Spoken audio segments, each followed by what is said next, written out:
உன்னை இருந்தால் ப்ரோக்ராமுக்கு உங்களை வரவேற்கிறேன். இன்னைக்கு நம்ம பார்க்க போகிற டாபிக் என்னன்னு கேட்டிங்கன்னா, இந்த உலகத்தில் நம்ம வாழ்க்கையில் எல்லாத்துக்குமே ஒரு பேலன்ஸ் தேவைப்படுதுங்க. இந்த பேலன்ஸு சரியாக இல்லை அப்படின்னம்னா இந்த வாழ்க்கை நல்லா இருக்காது. என்னையா பேலன்ஸ் சொல்கிறேன் அப்படின்னா, தராசு மாதிரி நினச்சிக்கோங்களேன்.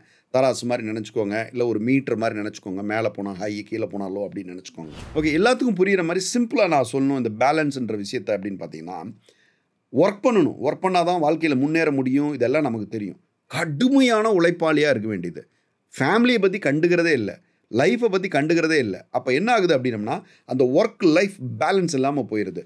ஸோ ஒர்க்கு ஜாஸ்தியாக இங்கே லைஃப்பையே நம்ம அனுபவிக்கிறதே கிடையாது. அதே சிலர் பார்த்தீங்கன்னா லைஃப் என்ன பண்ணுவாங்க அப்படின்னம்னா, ஓவராக லைஃபுக்கு இம்பார்ட்டன்ஸ், ஓவராக ஃபேமிலிக்கு இம்பார்ட்டன்ஸ், ஓவராக இது பண்ணிவிட்டு வேலை செய்கிறதுக்கே அவங்களுக்கு பிடிக்காது. அவங்களுக்கும் வாழ்க்கையில் கஷ்டம். ஆனால் ஒரு சிலர் பார்த்தீங்கன்னா எங்கே பார்டரை செட் பண்ணணும், எங்கே ஒர்க் முடியுது, எங்கே லைஃப் முடியுது, எங்கே லைஃப்பை முடித்து திருப்பி எங்கே ஒர்க்கு நம்ம பண்ணணுன்ற ஒரு பேலன்ஸ் க்ரியேட் பண்ணுறாங்க பார்த்தீங்களா, அவங்களோட லைஃப் ஓட்டம் நல்லாயிருக்கும். ஸோ இது போல் பல விஷயம் பார்த்தீங்க அப்படின்னா வாழ்க்கையில் அந்த பேலன்ஸ் நம்ம தெரிஞ்சுக்கணும். ஏன்னா என் வாழ்க்கையில் நான் கற்றுக்கிட்டது அதுதான். எதையுமே டூ மச்சாக பண்ணும்போது சரி வரதில்லை, டூ லோவாக பண்ணும்போதும் சரி வரதில்லை. இனியும் பல உதாரணங்கள் நம்ம சொல்லலாம். அதை பார்க்குறது தான் இந்த வீடியோவே. ஓவராக தூங்கணும் அப்படின்னம்னா உடம்புக்கு நல்லதா? நல்லதில்லை.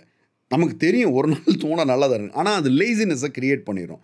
அதேமாதிரி கொஞ்சமாக தூங்கிட்டு அடுத்த நாள் காலையில் வேலைக்கு போகிறேன், வேறு ஏதோ பண்ணுறேன் அப்படின்னாலும் நமக்கு உடம்பு டயர்டாயிரும், வராது. சிலர் பார்த்தீங்கன்னா ஹெல்த் கான்ஷியஸாக இருப்பான். பயங்கர ஹெல்த்தாக இருக்கணும், அதனால் நான் இதை சாப்பிடணும், அதை சாப்பிடணும், இதை பண்ணணும் அப்படின்னு சொல்லிட்டு ஓவர் டார்ச்சராக இருக்கும். இன்னொருத்தவங்க பார்த்தாங்கன்னா ஹெல்த் கான்ஷியஸ் சுத்தமாக இருக்காது. கண்டதையும் தின்னு ஹெல்த்தை பற்றி கண்டுக்காதுன்னு. அப்போ ரெண்டுமே சரியில்லை. அப்போ இடையில ஒரு பேலன்ஸை நம்ம ஸ்ட்ரைக் பண்ண வேண்டியிருக்குது. அதேமாதிரி பார்த்தீங்கன்னா சிலர் சேரிட்டிங்க, ஏங்க 4 பேருக்கு நல்லது செய்யணுங்க அப்படின்னு சொல்லிட்டு இருக்கிறதெல்லாம் கொண்டு போய் கொடுப்பான். இவன் சம்பாதிக்கிறதெல்லாம் கொண்டு போய் கொடுப்பான், சேர்த்தியே வைக்க மாட்டான். அந்த மாதிரி சேரிட்டி கொடுக்குற ஒரு கும்பல் இருக்கும். இன்னொரு பக்கம் பார்த்தீங்க அப்படின்னா சேரிட்டியை மதிக்கவே மாட்டாங்க. அப்படியும் இருக்கக்கூடாது. நம்ம நாளைக்கு ஒரு பிச்சைக்காரனை பார்த்தா கூட 10 ரூபா 1 ரூபா போட மாட்டாங்க. அந்த தான தர்மன்றதே வராது. அடுத்து சில பார்த்தா வாழ்கிறதே பார்த்தா அப்படின்னம்னா நல்ல செலவு பண்ணிட்டு சந்தோஷமாக இருக்கிறது தான் அப்படின்னு சொல்லிட்டு ஒரு சிலர் நினைப்பாங்க. அப்போ பார்த்தீங்கன்னா எக்கச்சக்கமாக செலவு பண்ண வேண்டியது. மாதத்தில் ஒரு 20,000 சம்பாதிக்கிறான்னா 20,000த்தையுமே செலவு பண்ண வேண்டியது. 20,000க்கு மேலேயும் செலவு பண்ணி கேட்டால் வாழ்க்கைனா வாழ்கிறதுக்கு தான் இருக்குது, காசை சேர்த்து வச்சு என்னையா பண்ணுற வேண்டியது. இன்னொருத்தன் பார்த்தோன்னா செலவே பண்ண மாட்டான். காலில் செருப்பு பிஞ்சு போயிருக்கும், அந்த செருப்பை தைச்சு தான் யூஸ் பண்ண வழிய செருப்பு கூட மாற்ற மாட்டான், ஒரு சட்டை புதுசாக வாங்க மாட்டான். இந்த மாதிரி இருக்கிறாங்க. அப்படியும் இல்லாமல் ஒரு பேலன்ஸ் ஸ்ட்ரைக் பண்ணணும். எந்த இடத்துல வந்தோம்னா ஸ்பெண்டிங்கு, எந்த இடத்துல சேவிங்ஸு, எந்த இடத்துல நம்ம கரெக்ட் பண்ணணுமோ அந்த மாதிரி ஒரு பேலன்ஸ் கிரியேட் பண்ணிக்கும். அதே மாதிரி சிலர் பார்த்தீங்க அப்படின்னா எது எடுத்தாலுமே ஓவராக பொறுப்பு தூக்கி தலையில் போட்டு கொடுங்க, நான் செய்கிறேன், கொடுங்க, வீடாக இருக்கட்டும், வீடாக இருக்கட்டும், வேலையாக இருக்கட்டும், என் மேலே கொடுங்கன்னு வேண்டியது.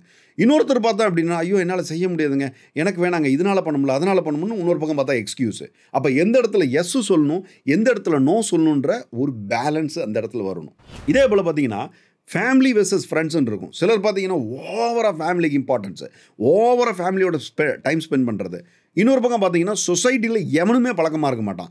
பக்கத்து வீட்டுக்கு வரவனா தெரியாது அவங்களுக்கு. ஃப்ரெண்ட்ஸு எதுவுமே சர்க்கிளில் இருக்காது. அப்படி ஒரு கும்பல் இருக்கும். இன்னொரு பக்கம் பார்த்தீங்கன்னா ஃப்ரெண்ட்ஸுன்னு சுற்றுற நிறைய பேர் இருப்பானுங்க. ஃபேமிலி சுத்தமாக மதிக்கவே மாட்டானுங்க. ஆனால் இதில் கரெக்டான ஒரு பேலன்ஸ் க்ரியேட் பண்ணுறீங்க. ஃபேமிலி டைம் ஃபேமிலிக்கு, ஃப்ரெண்ட்ஸோட டைம் ஃப்ரெண்ட்ஸுக்கு, ஃப்ரெண்ட்ஸோட சகவாசம்லாம் வீட்டுக்கு வெளியில். இது குடும்பம், என் குடும்பத்தில் ஃப்ரெண்ட்ஸுக்கு இடம் இல்லை, இது என் குடும்பம் அப்படின்னு ஒரு பேலன்ஸ் க்ரியேட் பண்ண, ஒரு பார்டர் க்ரியேட் பண்ணுறதுக்கு நமக்கு தெரியணும். அப்புறம் இன்னொரு சிலர் பார்த்தீங்க அப்படின்னா எது எடுத்தாலுமே ஓவராக மன்னிப்பு, ஓவராக கரிசனை காட்டுறது, ஐயோ அப்படின்னு. இன்னொருத்தர் பக்கம் பார்த்தோன்னா செம ஸ்ட்ரிக்ட்டு, சின்ன ஒரு விஷயத்த கூட மன்னிக்க மாட்டானுங்க. டே மன்னிப்பு எனக்கு வாழ்க்கையில் பிடிக்காதரா அப்படின்னு சொல்கிற மாதிரி இருப்பாங்க. ஸோ அந்த மாதிரி இல்லாமல் அதுலேயும் ஒரு பேலன்ஸ் காட்டணும். எதை நீ எக்ஸ்ட்ரீமாக ட்ரீட் பண்ணுற, எதை நீ மன்னிக்கவே மாட்ட, எதெல்லாம் மன்னிச்சு விட்டுறலாம், இல்லை எல்லாத்தையுமே மன்னிச்சுட்டு இருந்தோம்னா நம்மளை ஏமாலியாக எடுத்துக்கோனா, இந்த மாதிரி ஒரு பேலன்ஸ் நம்ம க்ரியேட் பண்ணுறோம். அதே மாதிரி பார்த்திங்கன்னா பொலைட்னஸ்ஸு. சிலர் பார்த்தீங்கன்னா ஓவர் பொலைட்டு, எங்கே கொஞ்சம் ஸ்ட்ரிக்டாக இருக்கணுமோ அங்கே ஸ்ட்ரிக்டாக இருக்க மாட்டாங்க, ரொம்ப பொலைட்டாக இருப்பாங்க. சில நேரத்தில் பார்த்தீங்கன்னா இந்த பேரண்ட்ஸ் ஓவராக பொலைட்டாக இருக்காங்க, ஓவராக செல்லமாக இருக்கிறேன் அப்படின்னு சொல்லிட்டு குழந்தைகளை கூட அதட்டாமல் இருக்காங்க. இன்னொரு பக்கத்தில் பார்த்தீங்க அப்படின்னா எப்போ பார்த்தாலும் சிடுமூஞ்சி மாதிரி நடந்துக்குது, எப்போ பார்த்தாலும் கோவத்தில் நடந்துக்கிறது. அவன் கூடலாம் எவன்டா பேசுவான், மனுஷனா அவன் போனோம்னா கடிச்சு வச்சுருவான் பொழுது, வெறிநாய் மாதிரியே சுற்றிட்டு இருக்கிறான்ற மாதிரி டிக்கெட்லாம் இருக்கும். அப்போ அதுக்கு ஒரு பேலன்ஸ் பண்ணணும். நம்ம எந்த இடத்துல கோவப்படுறோமோ அந்த இடத்துல கோவப்படுறது, எந்த இடத்துல பொலைட்டாக பதுங்கி பேசணுமோ அந்த இடத்துல பேசணும். இந்த ஒரு பேலன்ஸ் நம்ம கற்றுக்க வேண்டியிருக்கு. அப்புறம் சிலர் பார்த்தீங்க அப்படின்னா அட்வைஸு, எதுக்கெடுத்தாலும் அட்வைஸாக பண்ணி தள்ள வேண்டியது. ஹலோ அப்படின்னம்னா ஒரு அட்வைஸு, ஹலோ வணக்கம் அப்படின்னம்னா காலையிலைங்க நீங்கள் பார்த்தீங்கன்னா ஆரம்பித்து உடனே அட்வைஸாக போட்டுறக்கூடாது. அது வந்து டூ மச் அட்வைஸு. சிலர் பார்த்தீங்கன்னா என்ன ஆனாலும் கண்டுக்கவே மாட்டான்.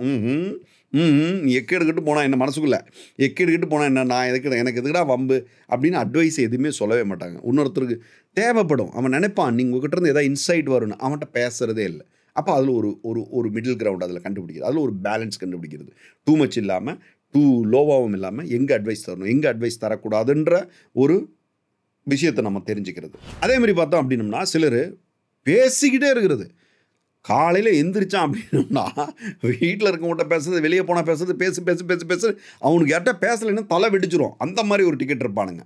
அதேமாதிரி சிலர் பார்த்தான் அப்படின்னம்னா பேசவே மாட்டானுங்க, பேசாமல் மறந்தேன்னுவானுங்க, உம்முன்னே இருக்க வேண்டியது. இவன் பேசிட்டான்னா இவன் வந்து அறிவாளி இல்லைன்னு சொல்லிடுவாங்கன்ற நினப்பு. தெரிஞ்சவன்கிட்ட ஃப்ரெண்ட்ஸுக்கிட்ட யார்கிட்ட போனாலுமே அப்படின்னு சொல்லி, ஏன்னா இவர் வந்து ரொம்ப அறிவில் மூத்தவர் மாதிரி காமிச்சுக்கிறாராம். மொத்தத்தில் பேச வேண்டிய இடத்துல நம்ம நிறைய பேச வேண்டியிருக்குது, பேசக்கூடாத இடத்துல கண்ட்ரோல் பண்ணிக்கணும். ஸோ வெச்சா குடுமி சரச்சா மொட்டை அப்படின்ற உதாரணம் அன்னைக்கே பழமொழி வந்து சொல்லிக்கிறது காரணம் என்னென்னா, ஒரு மிடில் கிரவுண்டை கண்டுபிடிங்க அப்படின்றதுக்கோசரம் தான் அது சொல்லியிருக்காங்க. அப்புறம் சிலர் வந்து பார்த்திங்கன்னா ரொம்பவுமே கேர் எடுத்துக்குவாங்க. ரொம்பவுமே கேர் எடுத்துகிட்டு தன்னுடைய சொந்தங்களுக்கோ தன்னுடைய உறவுகளுக்கோ ரொம்ப கேர் எடுத்து எல்லாமே பண்ணுறது. குழந்தைங்களுக்கோ அப்பா அம்மாவுக்கோ ரொம்பவுமே கேர் எடுத்து பண்ணிக்கிறது.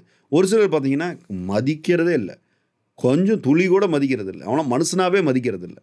ஆனால் அதுக்கு இடையில ஒரு பேலன்ஸை ஸ்ட்ரைக் பண்ணுறோமா, எங்கே வந்து அன்பை கொடுக்குறோமா அந்த இடத்துல அன்பை கொடுக்குறது ஒரு ஆர்ட். அதே மாதிரி பார்த்திங்கன்னா சிலர் வந்து பார்த்திங்கன்னா ரொம்ப படிப்பு எதை எடுத்தாலும் நிறைய படிக்கிறேன், இன்னும் படிக்கிறேன், எது பண்ணுறேன்னு. இன்னொரு பக்கத்தில் பார்த்தோன்னா படிப்பு, லேர்னிங்கு, லைஃப் லெசன் எதுவுமே இல்லை, ஒன்லி என்டர்டெயின்மெண்ட், வாழ்க்கை ஃபுல்லாக நமக்கு என்டர்டெயின்மெண்ட் தான் அப்படின்ற மாதிரி இன்னொருத்தர் இருப்பாங்க. ஆனால் அது ஒரு பேலன்ஸ் பண்ணால் நமக்கு தெரிஞ்சுக்கணும், எப்போ என்டர்டெயின்மெண்ட், எப்போ படிப்பு, எப்போ லேர்னிங்கு அப்படின்றத நம்ம பார்த்துக்கணும். அதே மாதிரி பார்த்திங்கன்னா சிலர் வந்து இப்போ கடவுள் பக்தி எல்லாத்துக்குமே முக்கியம்.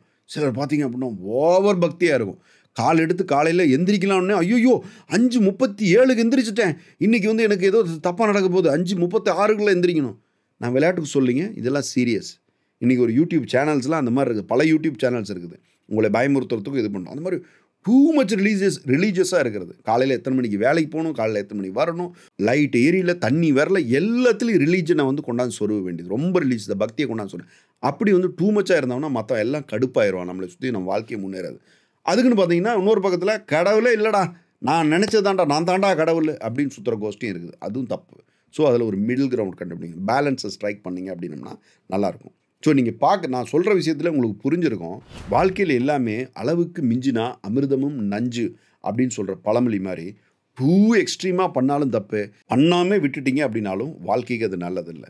ஸோ இது ரெண்டுக்குமே இடையில் ஒரு பேலன்ஸை ஸ்ட்ரைக் பண்ணிட்டீங்க அப்படின்னா போதும். என்கிட்ட சில விஷயம் கற்றுக்குவீங்க, பலர்கிட்ட பல விஷயம் கற்றுக்குவீங்க. ஆனால் அது எல்லாத்தையுமே கற்றுக்கும் போது கூட நீங்கள் ஒரு பேலன்ஸை ஸ்ட்ரைக் பண்ணிவிட்டு அதை இம்ப்ளிமெண்ட் பண்ணணும். இவங்ககிட்ட சொல்லிட்டாங்க, அவங்க சொல்லிட்டாங்க, இது பண்ணிட்டா நான் வாழ்க்கையில் வெற்றி அடைஞ்சிடலாம். இப்போ ஒரு 2 மாதத்துக்கு முன்னாடி அரவிந்த் சாமி ஒரு பேட்டி கொடுத்தாரு, புக்கை படிங்க அப்படின்னு. எல்லாமே புக்கை படிச்சுட்டே இருந்தீங்கன்னா வாழ்க்கையில் முன்னேறுவீங்களா? முன்னேற மாட்டோம். அந்த புக்கை படிக்கிறதுக்கு ஒரு டைமு, அதை செயல்படுத்துறதுக்கு ஒரு டைமு. நான் சொல்கிறது புரியுது. அந்த புக்கை வந்து கன்சிஸ்டண்ட்டாக படிக்கணும். ஒரே நாளில் ஒரு புக்கை படித்து தூக்கி போட்டு நான் படிச்சிட்டேன் அப்படின்னு சொல்கிறது இல்லை. கன்சிஸ்டண்ட்டாக படிக்கணும், மறுபடியும் படிக்கணும், அதில் இருக்கிற பாயிண்ட்ஸ் எல்லாம் எடுத்து படிக்கணும்னு சொல்லிட்டு ஒரு பேலன்ஸ் க்ரியேட் பண்ணிவிட்டு நம்ம பண்ணணும்.